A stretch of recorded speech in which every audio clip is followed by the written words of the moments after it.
السلام علیکم ورحمۃ اللہ وبرکاتہ۔ آپ دیکھ رہے ہیں کہ سلطان الہند حضرت خواجہ معین الدین چشتی علیہ الرحمہ کے تعلق سے ایک بد کردار خبیث اینکر کی جانب سے حضرت اقدس کی شان میں گستاخانہ جملے کہے گئے، اور اس کے بعد سے پورے ملک کا کیا ماحول ہے وہ آپ کے سامنے ہے۔ حضرت خواجہ معین الدین چشتی علیہ الرحمہ کون تھے؟ برادران وطن کے ساتھ حضرت اقدس کا کیا رویہ رہا؟ یہ ایک مستقل بحث ہے، اور انشاءاللہ ہم اس پر ایک مستقل بحث بھی کریں گے۔ سردست اس وقت آپ یہ سمجھیں کہ اس ملک میں اس وقت ایک مٹھی بھر ہندوتواتی طبقہ ہے جو مسلسل یہ کوشش کر رہا ہے کہ جتنی بھی ایسی شخصیات ہیں جو غیر متنازع اور مسلم شخصیات مانی جاتی ہیں، جنہوں نے دعوتی نقطہ نظر سے اس ملک میں بڑا کام کیا ہے، اور جن کے اخلاق سے، جن کے کرامات سے، جن کے کردار سے متاثر ہو کر سینکڑوں لوگوں نے اسلام دھرم کو فالو کیا ہے، اسلام دھرم کو قبول کیا ہے۔ یہ ہندوتواتی مٹھی بھر طبقہ ایسے ادارے کو، ایسی تنظیموں کو، اور ایسی شخصیات کو، اور ایسی جماعتوں کو مسلسل ٹارگیٹ کر رہا ہے۔ یہ کوئی پہلا مرحلہ نہیں ہے کہ امیش دیوگن نے حضرت اقدس کی شان میں غلط کومنٹ کی اور گستاخانہ جملے کہیں، بلکہ یہ ایک مستقل کوشش ہے، اور یہ بھی اسی سلسلہ اور اسی کوشش کی ایک کڑی ہے۔ جس طریقے سے اس وقت ایک خاص طبقہ کے اندر غم ہے، غصہ ہے، اور اس غم کا اظہار بھی ہو رہا ہے کہ پورے ملک سے متعدد مقامات سے خبریں موصول ہو رہی ہیں کہ لوگ ایک بڑی تعداد میں FIR مقدمات درج کروا رہے ہیں۔ اور خوشی کی بات تو یہ ہے کہ مسلمانوں کے علاوہ ہمارے برادران وطن میں بھی ایک بڑا طبقہ ہے جو اس چیز پر ایکشن لے رہا ہے، اور وہ لوگ بھی FIR اور مقدمات درج کروا رہے ہیں۔ اور یہ پہلی مرتبہ اور یہ پہلا مرحلہ ہے جس میں یہ دیکھنے کو ملا ہے کہ مسلمانوں کے جتنے بھی مسالک ہیں، سب نے یکجٹ ہو کر اتحاد کے ساتھ آواز بلند کی،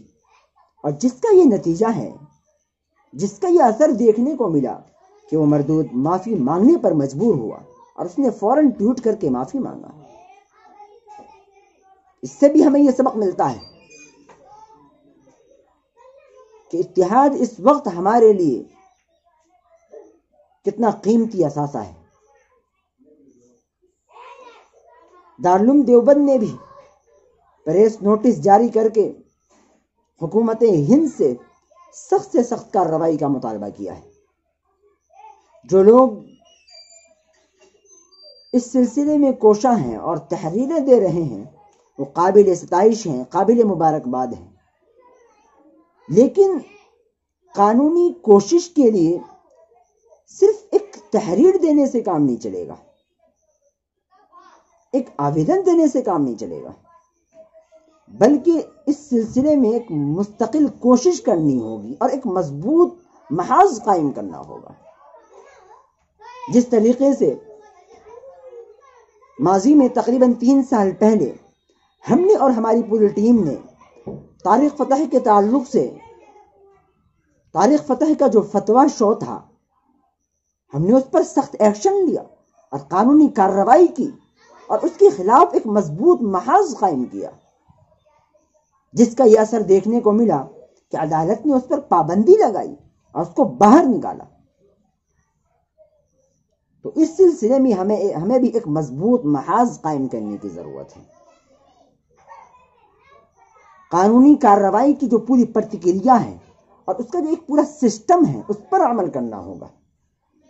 اسلامک فوبک عناصر کو ختم کرنے کی کوشش کرنی ہوگی، اور اس سلسلے میں وکلا سے برابر رابطے میں رہنا ہوگا۔ میری آپ حضرات سے درخواست ہے کہ جو لوگ مسلسل تحریریں دے رہے ہیں اور جن لوگوں نے تحریریں دی ہیں وہ قابل مبارکباد ہے، لیکن وہ اس تحریر کو، اس آویدن کو اس ایک آخری اور حتمی تحریر نہ سمجھیں، بلکہ ان کے خلاف، ان نفرت پرستوں کے خلاف کھڑے ہوں اور ایک مضبوط محاذ قائم کریں۔ یہ خواجہ معین الدین چشتی علیہ الرحمہ کی شخصیت کا ایک سحر انگیز اثر ہے کہ ان کے سینکڑوں سال گزر جانے کے بعد بھی ہر وہ شخص جو ایشور پر، اللہ پر بلیو رکھتا ہو، حضرت علیہ الرحمہ سے متاثر ہے۔ اب جب کہ یہ سلسلہ چل نکلا ہے اور